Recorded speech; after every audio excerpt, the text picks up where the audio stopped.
Nagbigay na ng pahayag si United States President Joe Biden ukol sa kanyang naging mahinang argumento sa nangyaring debate laban kay Donald Trump na nagdulot ng pangamba sa ilang Democrats tungkol sa kanyang kakayahan para sa posisyon.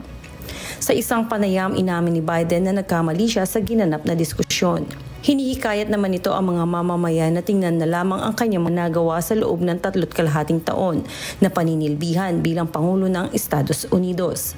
Sa kabila ng mga espekulasyon at pressure, matatag na idineklara naman ni President Biden ang kanyang intensyon na manatili sa presidential race. Sa isang closed-door meeting kasama si Vice President Kamala Harris at sa mas malawak na Democratic campaign call, sinabi nito na siya ang nominado ng Democratic Party at hindi siya aalis.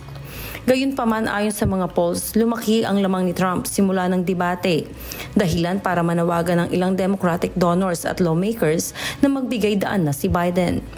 Samantala, matapang na pinabulaanan ng White House at ni Biden ang mga ulat na ito.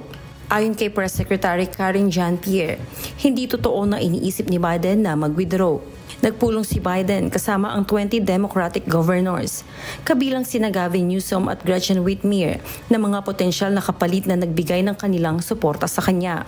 Bagamat nakakita ng pagtaas ng suporta si Kamala Harris, ang kasalukuyang US Vice President mula ng debate. Siya rin ang itinuturing na pinakamalamang nakapalit kung sakaling mag-withdraw si Biden. Opisyal na inonomina ng Democratic National Committee si Biden sa darating na August Convention.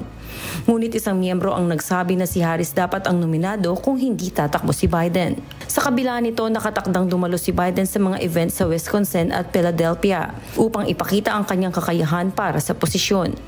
At sa isang fundraising email mula sa kanilang campaign supporters, naninindigan sila na si Biden ay tatakbo at mananatili sa presidential race hanggang sa dulo. Early Briones, humahataw sa balita ngayon.